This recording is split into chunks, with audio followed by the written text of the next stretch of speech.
Hello दोस्तों, welcome to Shashank Vishwakarma academy. और आज हम लोग डिस्कस करेंगे एनवायरमेंटल स्टडीज़ के कुछ इंपॉर्टेंट क्वेश्चंस की जो प्रीवियस ईयर में आए हुए हैं। ठीक है, तो वीडियो पूरा ध्यान से देखिएगा क्योंकि ऐसे ही क्वेश्चंस आप लोग के एग्जाम में पूछे ही जाएंगे। प्रीवियस ईयर जानते ही आप लोग की प्रीवियस ईयर के क्वेश्चन काफ़ी इंपॉर्टेंट होते हैं और वही रिपीट भी हो जाते हैं और उससे रिलेटेड भी पूछा जाता है। ठीक है, तो चलिए स्टार्ट करते हैं।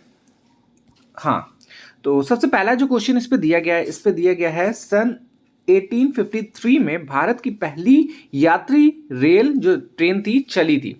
कहाँ से कहाँ तक की चली थी? ये बेसिक सा क्वेश्चन है और मेरे ख्याल से सब लोगों को आता भी होगा। ठीक है, तो ये वाला क्वेश्चन से सीधे आंसर हो जाएगा इसका ए ऑप्शन से, बम्बई से थाने के बीच में चली थी। ठीक है, अब देखिए इसका जो इंपॉर्टेंट है पॉइंट से उसको देख लेते हैं। भारत की पहली यात्री ट्रेन 16 अप्रैल से 1953 को बम्बई, मतलब कि मुंबई हो गया अब तो, थाने के बीच चलाई गई थी। यह दूरी कितनी थी? 34 किलोमीटर की थी। ठीक है, तो ये तो इंपॉर्टेंट है ही, प्लस इसके बाद क्या हो जाएगा, डेट भी आप लोग को याद रखना, ईयर भी याद रखना है और किलोमीटर भी याद रखना है। ठीक है, तो 34 किलोमीटर चलाई गई थी। नेक्स्ट क्वेश्चन देखते हैं और इस पे दिया गया है एशिया का सबसे बड़ा पशु मेला आयोजित होता है तो कहां पे होता है? ऑप्शन दिया गया है सोनपुर में, पुष्कर में, नासिक में या फिर हरिद्वार में। एशिया का बताया गया, एशिया का सबसे बड़ा पशु मेला है तो इसका आंसर हो जाएगा ए ऑप्शन, सोनपुर में ये होता है। हाँ, इस पे दिया गया एशिया का सबसे बड़ा पशु मेला सोनपुर में आयोजित होता है। सोनपुर मेला बिहार के सोनपुर में हर साल कब होता है? कार्तिक पूर्णिमा, मतलब कि नवंबर और दिसंबर में लगता है। यह विश्व में आयोजित होने वाला या किया जाने वाला अपनी तरह से एकमात्र मेला है। हाथी बाजार इस मेले को का प्रमुख आकर्षण होते हैं। ठीक है, तो और क्या क्या इंपॉर्टेंट हो सकता है? देखिए सबसे पहले क्या आ जाएगा, हाथी। और कब होता है, कब मनाया जाता है या फिर कब लगता है? तो कार्तिक पूर्णिमा में जो होती है नवंबर से दिसंबर में। ठीक है, और सोनपुर कहाँ पे है? बिहार में है। ठीक, ये सारा इंपॉर्टेंट है। फिर इसके बाद दिया गया है राष्ट्रीय एकता परिषद की स्थापना कब करी गई है? 1961, 1971, 1981 या फिर 1951। राष्ट्रीय एकता परिषद, ठीक है, तो फुल फॉर्म भी देख लीजिएगा, नेशनल इंटीग्रेशन काउंसिल, क्योंकि एनआईसी, क्योंकि इन फुल फॉर्म भी पूछे जा रहे हैं तो फुल फॉर्म पे भी ज़्यादा ध्यान दीजिएगा आप लोग भी, जितने भी अगर फुल फॉर्म है वो भी देख के जाइएगा। एनआईसी की स्थापना कब हुई थी? तो इसका ऑप्शन हो जाएगा ए आंसर हो जाएगा इसका, 1961 में हुई थी। और इसकी जो इंपॉर्टेंस है वो देख लेते हैं।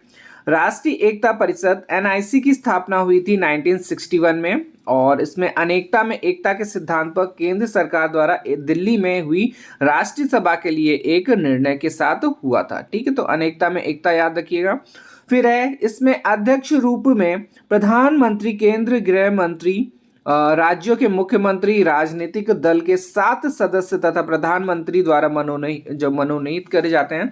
7 अन्य सदस्य शामिल होते हैं और राष्ट्रीय एकता परिषद सांप्रदायिकता, जातिवाद और क्षेत्रवाद की समस्याओं को दूर करने के लिए तरीकों की तलाश करता है। ठीक है, तो ये सारा इंपॉर्टेंट है। सबसे पहले तो ये याद रखिएगा, फिर इसके बाद ईयर हो गया और फिर ये तो बहुत मुश्किल है पूछा जाएगा, और फुल फॉर्म। ठीक है, फिर इसके बाद देखेंगे, देखिए एक और बहुत ही इंपॉर्टेंट क्वेश्चन है ये वाला। ठीक है, आर्टिकल से क्वेश्चन से देखिए, सबसे पहले तो अगर आर्टिकल नहीं याद है तो 1 से लेके 51 तक की एक बार रिवाइज कर लीजिए पूरे। ठीक है, याद करिए, नहीं याद है तो पॉलिटी की जो मेरी प्लेलिस्ट है उस पर जाइए, तो मैंने कुछ इंपॉर्टेंस या पूरे मतलब कि ट्रिक से थोड़ा बहुत कोशिश करी है कि याद हो जाए शायद।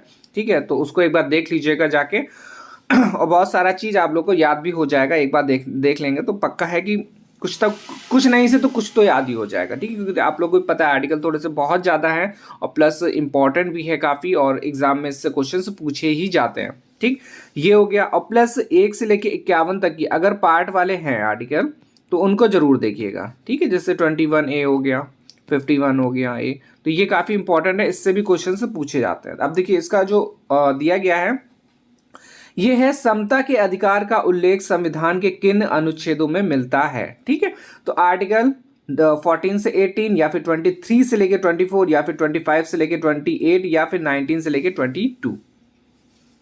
समता का अधिकार है, ठीक है, समता के अधिकार का बताना है इस पे। तो इसका आंसर हो जाएगा ए ऑप्शन, ठीक है, 14 से लेके 18 के बीच में है। और कौन कौन से अधिकार है उनको भी देख लेते हैं। पूरे पूरे सी में आ जाएंगे। संविधान के तीसरे भाग में 6 मौलिक अधिकारों का वर्णन किया गया है, ठीक है। तो किस वाले भाग में करा गया? तीसरे भाग में करा गया है। तो सबसे पहले इस पे दिया गया है समता का अधिकार, ठीक है, या फिर समानता का अधिकार या समता का अधिकार का बोला जाता है, मतलब क्वेश्चन आ सकता है। तो अनुच्छेद 14 से लेके 18 के बीच में है। फिर इसके बाद स्वतंत्रता का अधिकार है 19 से 22, शोषण के विरुद्ध अधिकार है 23-24, और धार्मिक स्वतंत्रता का अधिकार है 25 से 28, और सांस्कृतिक एवं शिक्षा का अधिकार है 29-30, और संवैधानिक उपचारों का अधिकार है 32, ठीक है। तो ये काफी इंपॉर्टेंट है। इसके अंदर के भी क्वेश्चन पूछे जा सकते हैं, जैसे कि 15 में क्या है, 16 में क्या है, 17 में क्या है, ठीक है। और ऐसे ही और भी जितने भी हैं, 19 के बाद 20 हो जाएगा, 21 में क्या है। तो ये सारे आप लोगों को याद होना चाहिए, ठीक है। चलिए आगे देखते हैं।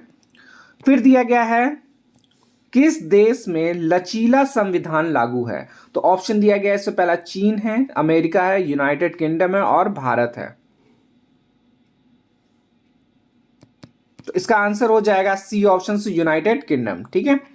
यूनाइटेड किंगडम में लचीला संविधान लागू है। यूनाइटेड किंगडम का जो संविधान है प्रकृति में लचीला है और उसे आसानी से संशोधित किया जा सकता है। वहाँ सामान्य कानून और संवैधानिक कानून में अंतर नहीं किया जाता है, अर्थात संशोधन उसी सामान्य संसदीय प्रक्रिया से हो जाते हैं जिससे सामान्य कानून बनाए जाते हैं। भारत का संविधान सबसे कठोर और लचीला दोनों है, ठीक है।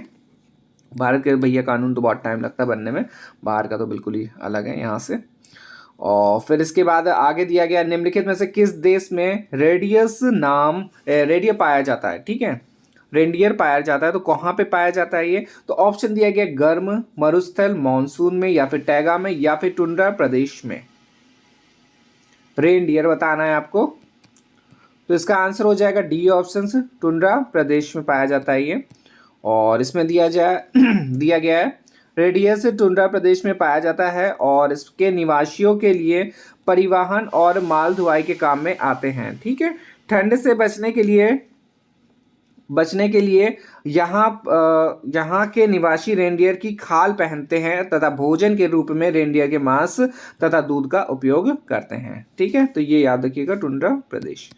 फिर इसके बाद है, हाँ, फिर इसके बाद निम्नलिखित में से कौन सा एक शीतोष्ण घास प्रदेश नहीं है? तो ऑप्शन दिया गया इस पे कैंपास है, और फिर डाउन्स है, या फिर प्रेरीज है, या फिर पंपास है। तो इसका आंसर हो जाएगा ए ऑप्शन से, कैंपास, ठीक है। फिर इसके बाद क्वेश्चन दिया गया है जनसंख्या के आकार के अनुसार वृहत्तम महाद्वीप है। तो ऑप्शन दिया गया उत्तरी अमेरिका, एशिया, अफ्रीका या फिर यूरोप। जनसंख्या के आकार में है, तो इसका आंसर क्या हो जाएगा? बी ऑप्शन एशिया, ठीक है। और इसमें देख लेते हैं क्या क्या दिया गया है। हाँ, जनसंख्या के आकार में अनुसार से वृहत्तम महाद्वीप एशिया महाद्वीप है। यह पृथ्वी के कुल क्षेत्रफल के 1/3 भाग में फैला है और यह महाद्वीप पूर्वी गोलार्ध में, ध्यान दीजिएगा, पूर्वी गोलार्ध में स्थित है। और एशिया के पश्चिम में यूराल पर्वत है जो इसे यूरोप से अलग करता है। यूरोप एवं से एशिया के संयुक्त भूभाग को यूरेशिया कहा जाता है, ठीक है, यूरोप प्लस एशिया कहा जाता है, ठीक है। तो आप खाली बस वही याद रखना, और किस वाले गोलार्ध में है? तो पूर्वी गोलार्ध में। फिर इसके बाद है क्वेश्चन, और इस पे दिया गया है भारत में थारू जनजाति कहाँ निवास करती? तो ऑप्शन दिया गया उत्तर प्रदेश के तराई क्षेत्र में, उत्तराखंड में, झारखंड में, या फिर थार मरुस्थल में।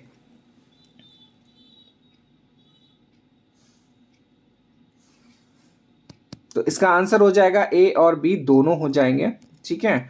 और इस पे देख लेते क्या दिया गया। थारू जो है भारत के तराई क्षेत्र में निवास करने वाली जनजाति है जो पश्चिम में नैनीताल उत्तराखंड से लेकर पूर्व में देवरिया जनपद तक पाई जाती है, ठीक है। तो ये हिंदू धर्म मानते हैं तथा हिंदुओं के सभी त्योहार से मानते हैं, या दीपावली के त्योहार को शोक पर्व के रूप में मानते हैं या फिर मनाते हैं। फिर इसके बाद है भिलाई। भिलाई इस्पात संयंत्र स्थित है। तो पहला ऑप्शन हो जाएगा झारखंड में, छत्तीसगढ़ में, या फिर उड़ीसा में, या फिर मध्य प्रदेश में। प्लांट्स वाले भी क्वेश्चन इंपॉर्टेंट हैं, ठीक है। और इस वाले क्वेश्चन का आंसर हो जाएगा छत्तीसगढ़ में, ठीक है। तो भिलाई जो है कहाँ पे है, छत्तीसगढ़ में है ये। और भिलाई इस्पात संयंत्र भारत के छत्तीसगढ़ भिलाई में इस्पात कारखाना है, या भारत का पहला इस्पात उत्पादक संयंत्र, ठीक है। तो भारत का कौन सा है, पहला है ये, तथा मुख्यतः रेलवे का उत्पादन करता है। इस संयंत्र की स्थापना सोवियत संघ की सहायता से 1955 में हुई थी, ठीक है। तो ये हमारे कुछ इंपॉर्टेंट क्वेश्चंस हैं, और आई होप कुछ याद भी हो गएंगे आप लोगों को, कुछ कॉमन है, बट पॉलिटी वाले क्वेश्चंस आप लोग ध्यान दीजिएगा, क्योंकि जो पर्यावरण से रिलेटेड जितने भी आर्टिकल्स हैं उनको देख लीजिएगा, क्वेश्चंस पूछा जा सकता है। और बाकी मैंने बता ही दिया कि 1 से लेके 51 तक की तो काफ़ी इंपॉर्टेंट से आर्टिकल्स हैं, उससे भी काफ़ी क्वेश्चंस इससे पूछे जा सकते हैं, ठीक है। तो मेरे ख्याल से आपके एग्ज़ाम में सीटेट में दोनों में से कोई ना कोई में आपको आर्टिकल्स आपको मिलेगा 1 से 51 तक की, ठीक है। चलिए मिलते हैं नेक्स्ट वीडियो में, धन्यवाद।